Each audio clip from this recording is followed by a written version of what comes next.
दिल्ली विधानसभा चुनाव 8 फरवरी को नतीजों पर सबकी नजर। दिल्ली में कैसी रही बीते 15 सालों की राजनीति। दिल्ली विधानसभा के चुनाव की मतगणना 8 फरवरी शनिवार को सुबह से शुरू हो जाएगी।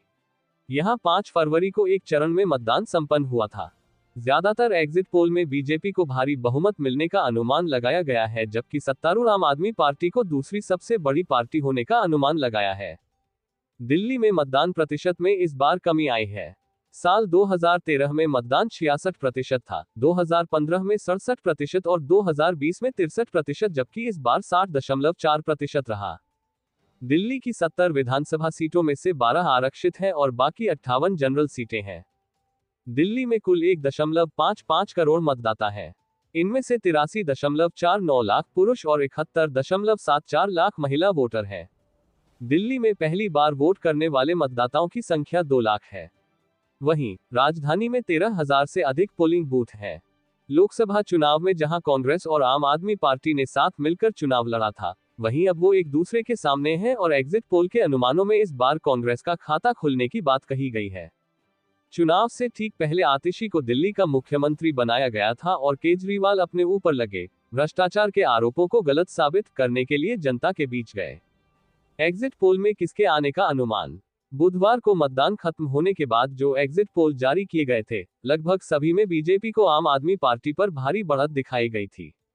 बुधवार को जारी 11 में से 8 एग्जिट पोल में भारतीय जनता पार्टी को बढ़त मिलती दिखाई गई और सत्तारूढ़ आम आदमी पार्टी के बारे में दूसरे बड़े दल के रूप में सामने आने का अनुमान लगाया गया था।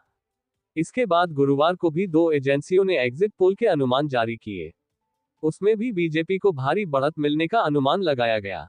हालांकि आम आदमी पार्टी ने 2013 और 2015 के एग्जिट पोल का हवाला देते हुए इन एग्जिट पोल के आंकड़ों को सिरे से खारिज कर दिया है।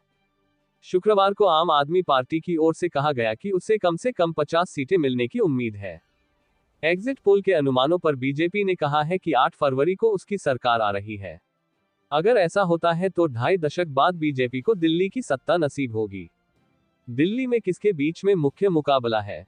दिल्ली में मुख्य मुकाबला आप, बीजेपी और कांग्रेस के बीच माना जा रहा है। हालांकि आप 1 दशक से अधिक समय से दिल्ली की सत्ता पर काबिज है। 2014 में केंद्र में बीजेपी की सरकार बनी। इसके बाद से नरेंद्र मोदी के नेतृत्व में बीजेपी उन जगहों पर भी मजबूत हुई जहां उन्हें एक समय मुकाबले में भी नहीं देखा जाता था। लेकिन दिल्ली में पहले पार्टी लगातार 3 बार शीला दीक्षित के नेतृत्व में कांग्रेस की सरकार बनी और फिर आम आदमी पार्टी की सरकार लगातार सत्ता में है। कांग्रेस ने उस आपका 2013 में साथ दिया था जो उसके खिलाफ खड़ी हुई थी। इसके बाद से कांग्रेस के वोट में गिरावट आती गई। कांग्रेस के वोट आपके खाते में चले गए क्योंकि बीजेपी के वोट तो 30% से अधिक बने हुए हैं। ऐसे में कांग्रेस को अपनी खोई हुई जमीन वापस पाने के लिए आप और बीजेपी की चुनौती को पार करना होगा। पिछले 3 विधानसभा चुनाव में क्या परिणाम रहे, खाता भी नहीं खुला।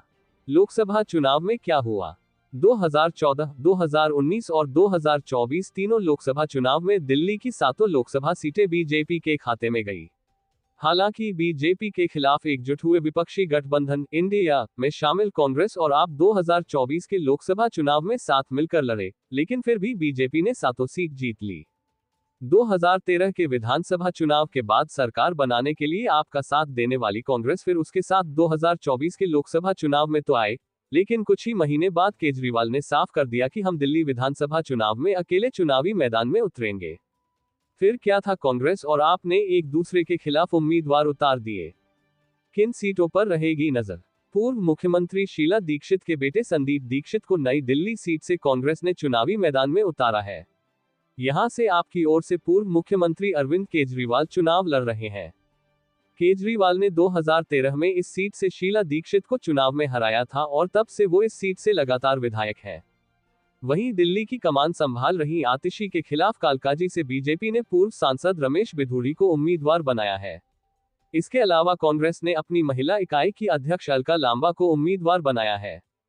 दिल्ली के पूर्व उप मुख्यमंत्री मनीष सिसोदिया को आपने इस बार जंगपुरा सीट से चुनावी मैदान में उतारा है। पार्टी ने उनकी जगह अवध ओझा को पटपड़गंज से टिकट दिया है।